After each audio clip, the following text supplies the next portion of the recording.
ಬೀದರ್ನ ಹುಮ್ನಾಬಾದ್ನಲ್ಲಿ ನಿಗೂಢವಾಗಿ ಸ್ಫೋಟ ಆಗಿದೆ.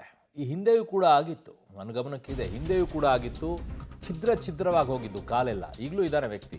ಬೀದರ್ನ ಹುಮ್ನಾಬಾದ್ನಲ್ಲಿ ನಿಗೂಢ ಸ್ಫೋಟ ಪ್ರಕರಣ, 8 ಜನರಿಗೆ ಗಾಯವಾಗಿದೆ. 6 ಶಾಲಾ ಮಕ್ಕಳು ಸೇರಿ ಇಬ್ಬರಿಗೆ ಗಂಭೀರ ಗಾಯವಾಗಿದೆ. ಘಟನೆ ಕುರಿತು ಬೀದರ್ ಎಸ್ಪಿ ಪ್ರದೀಪ್ ಗುಂಟಿ ಹೇಳಿಕೆಯನ್ನು ಕೊಟ್ಟಿದ್ದಾರೆ.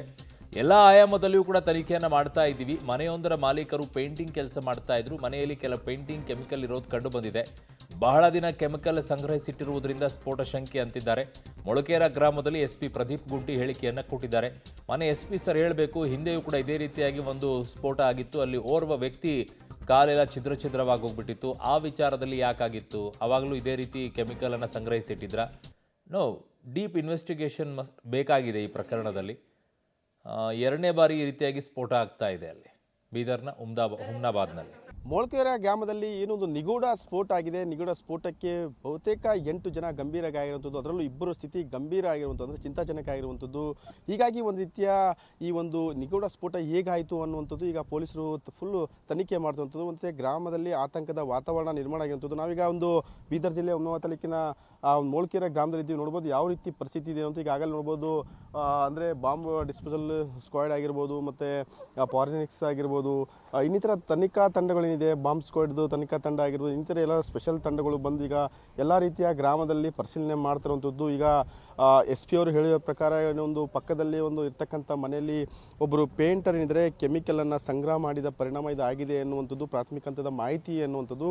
ಹೀಗಾಗಿ ಅದನ್ನ ಪರಿಶೀಲನೆ ಕೂಡ ಮಾಡ್ತಿರುವಂಥದ್ದು. ಈ ಜೊತೆ ನೋಡ್ಬೋದಲ್ಲಿ ಈಗಾಗಲೇ ಆ ಸ್ಕ್ವಾಡ್ಗಳು, ಅಂದರೆ ಬಾಂಬ್ಸ್ ನಿಗ್ರಹ ದಳ ಆಗಿರ್ಬೋದು, ಅಲ್ಲಿರ್ತಕ್ಕಂಥ ಅಧಿಕಾರಿಗಳು ಎಲ್ಲ ತೀವ್ರ ಪರಿಶೀಲನೆ ಏನು ಅಲ್ಲಿ ನಿಂತಿದ್ದಾರೆ. ಆ ಪಕ್ಕದಲ್ಲಿರ್ತಕ್ಕಂಥ ಒಂದು ಎಲ್ಲೋ ಏನೊಂದು ಆ ಬೋರ್ಡ್ ಕಾಣ್ತಾ ಇದೆ, ಆ ಬೋರ್ಡ್ ಅಲ್ಲೇ ಒಂದು ಸ್ಫೋಟ ಆಗಿದ್ದಂತೂ. ಈ ದೇವಸ್ಥಾನ ಪಕ್ಕದಲ್ಲಿ ಆ ಒಂದು ಏನು ಬೋರ್ಡ್ ಕಾಣ್ತಾ ಇದೆ ನಿಮಗೆ, ಎಲ್ಲೋ ಒಂದು ಅಲ್ಲಿ ಬೋರ್ಡ್ ಹಾಕಿದ್ದಾರೆ. ಆ ಬೋರ್ಡು ಅಲ್ಲೇ ಒಂದು ಸ್ಫೋಟ ಆಗಿದಂತು, ಬಾಂಬ್ ಒಂದು ನಿಗೂಢ ಸ್ಫೋಟ. ಅಲ್ಲಿ 8 ಜನಕ್ಕೂ ಜಾಸ್ತಿ ಜನ ಇದ್ದರು. ಅದರಲ್ಲಿ ಪ್ರಮುಖವಾಗಿ ಇಬ್ಬರಿಗೆ ಸ್ಥಿತಿ ಗಂಭೀರ ಆಗಿರುವಂಥದ್ದು. ಜೊತೆಗೆ ಮಕ್ಕಳು, ಶಾಲೆಗೆ ಹೋಗ್ತಿರ್ತ ಮಕ್ಕಳೇನಿದ್ದಾರೆ, ಆ ಮಕ್ಕಳಲ್ಲಿ 6 ಜನ ಒಂದು ಗಂಭೀರ ಗಾಯಗಳಾಗಿರುವಂಥದ್ದು ಅನ್ನುವಂಥದ್ದು ಈಗ ಮಾಹಿತಿಯನ್ನು ಪೊಲೀಸರು ಎಸ್ ಪಿ ಕೊಡ್ತಾ ಇರುವಂಥದ್ದು. ಈಗ ನೋಡ್ಬೋದು, ಇಲ್ಲಿ ಕೂಡ ನೋಡ್ಬೋದು ಒಂದು ಮಾರ್ಕ್ ಹಾಕಿದರೆ ಅಲ್ಲಿ ಸ್ಫೋಟ ಆಗಿದ್ದಂಥ ತೀವ್ರತೆಗೆ ಇಲ್ಲಿ ಆ ವ್ಯಕ್ತಿಯ ಆ ವ್ಯಕ್ತಿಯ ಒಂದು ಮಾಂಸ ಖಂಡ ಇಲ್ಲಿ ಬಂದು ಬಿದ್ದಿರುವಂಥ ದೃಶ್ಯಗಳು ಕೂಡ ನೋಡ್ಬೋದು ನೀವು. ಪಬ್ಲಿಕ್ ಟಿವಿ ಎಕ್ಸ್ಕ್ಲೂಸಿವ್ ಅಂತ ಹೇಳ್ಬೋದು.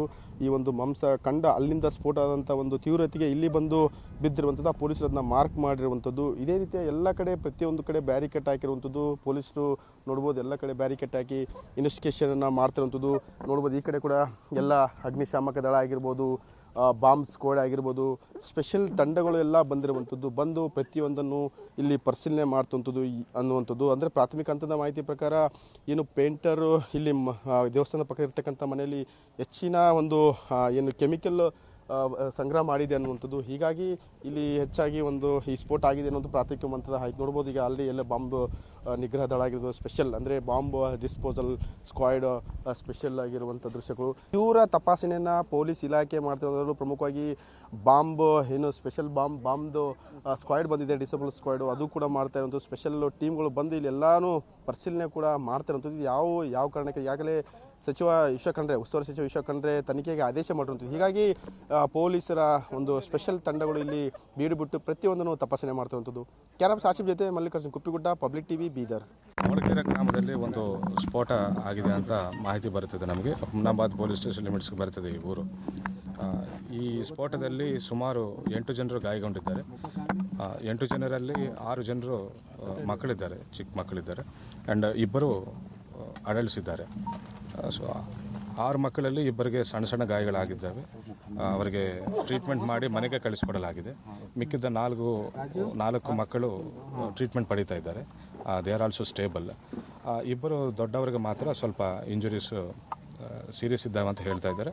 ಆ್ಯಂಡ್ ಅವರು ಕೂಡ ಚಿಕಿತ್ಸೆ ಪಡೀತಾ ಇದ್ದಾರೆ, ಟ್ರೀಟ್ಮೆಂಟ್ ಪಡೀತಾ ಇದ್ದಾರೆ. ಅವರು health updates it will be given. And ಇಲ್ಲಿಗೆ ಬಂದು ಸುಮಾರು ನಮ್ಮ ಎಲ್ಲ ಆರ್ಗನೈಸೇಷನ್ಸ್, ನಮ್ಮ ಇಂಟ್, ISD ಎಲ್ಲ ಆರ್ಗನೈಸೇಷನ್ಸ್ ಬಂದು, ಫಾರೆನ್ಸಿಕ್ ಅವರು ಕೂಡ ಬಂದು ಅನಾಲಿಸಿಸ್ ಮಾಡಿದ ಮೇರೆಗೆ ಪ್ರಾಥಮಿಕವಾಗಿ ಒಂದು ಇದು ಮಾಹಿತಿ ಸಿಗ್ತಾ ಇದೆ. ಬ್ಲಾಸ್ಟ್ ಆಯಿತು. ಆ ಬ್ಲಾಸ್ಟ್ ಆದ ಹತ್ತಿರದಲ್ಲಿ ಒಂದು 2-3 ಮಂದಿ ಕೆಲಸ ಮಾಡ್ತಾಯಿದ್ರು. ಅದ್ರ ಜೊತೆಗೆ ಒಂದು 3-4 ಸ್ಕೂಲ್ ಹುಡುಗರು ಓದ್ತಾ ಇದ್ರು. ಆ ಬ್ಲಾಸ್ಟ್ ಆದ ಕಾರಣದಿಂದ ಅಲ್ಲಿ ಕೂತಿದ್ದಂಥ ಅಥವಾ ಪಕ್ಕದಲ್ಲಿ ಕೆಲಸ ಮಾಡ್ತಾರೋರಿಗೆಲ್ಲ ಇಂಜುರಿ ಆಗಿದೆ. ಅದರಲ್ಲಿ ಇವೆಲ್ಲರೂ ಮೊಳಕೇರದವ್ರು ಇದ್ದಾರೆ. ಅದರಲ್ಲಿ ಅನ್ವರ್ ಸಾಬ್ 18 ವಯಸ್ಸು ಇವರು ಬಂದಿದ್ದಾರೆ. ಇವ್ರಿಗೇನೇ ಗಂಡಸು ಮಗ ಅವರು ಕಾಲಿಗೆ ಪೇಟಾಗಿದೆ, ಕಣ್ಣಿಗೆ ಎಡಗಡೆ ಕಣ್ಣಿಗೆ ಇದು ಆಗಿದೆ ಮತ್ತು ಕಾಲಿಗೆ ಇಂಜುರಿ ಆಗಿದೆ, ಸಿವಿಯರ್ ಇಂಜುರಿ, ಇದು ಆಗಿಬಿಟ್ಟಿದೆ. ಸೊ ಹೀಗಾಗಿ ಅವ್ರಿಗೆ ತಲೆ ಕೊಡ್ಗ ಪೇಟಾಗೈತಿ, ಒಳಗೆಲ್ಲ ಇದು. ನಾನು ಬೆಳಗ್ಗೆ ಬರ್ತಾ ಇದ್ದೆ ಸರ್, ಈ ಕಡೆ ಟೆಂಪಲ್ ಕಡೆ ಬರ್ತಾ ಇರುವಾಗ ಅಲ್ಲಿ ಅವರು ಅಂಕಲ್ ಕುಂತಿದ್ರು, ಒಂದು ಬ್ಯಾರಲ್ ಬ್ಲೂ ಕಲರ್ ಬ್ಯಾರಲನ್ನು ಶೇಕ್ ಮಾಡ್ತಾಯಿದ್ರು. ನಾನು ಹಾಗೆ ಅವ್ರನ್ನ ನೋಡ್ಕೋತಾ ಮುಂದ್ಗಡೆ ಬಂದೆ. ಇಲ್ಲೆಲ್ಲ ಸ್ಕೂಲ್ ಹುಡುಗರಿದ್ರು, 20-25ರಿಂದ ಒಂದು 2-3 ವ್ಯಾನ್ ಬಂದಿದ್ದಿದ್ದು. ಸೊ ನಾನು ಮುಂದ್ಗಡೆ ಇಷ್ಟು ಇಲ್ಲಿ ಬಂದಿದ್ದೆ. ಸೊ ಬರುವಾಗ ಹಿಂದ್ಗಡೆ ಬ್ಲಾಸ್ಟ್ ಆಯಿತು. ತಿರುಗಿ ನೋಡೋ ತನಕ ಮ್ಯಾಲಲ್ಲಿ ಫುಲ್ ಫೈರು ಧೂಳು ಇತ್ತು. ಅಂಕಲ್ಲು ಶೇಕ್ ಮಾಡ್ತಾಯಿದ್ದ, ಬ್ಯಾರಲ್ ಶೇಕ್ ಮಾಡ್ತಾಯಿದ್ದ ಅಂಕಲ್ ಹಾಗೆ ಕೂತಿದ್ರು. ಹುಡುಗರು ಎಲ್ಲ ತೆಳಗೆ ಬಿದ್ದಿದ್ರು. ಸೊ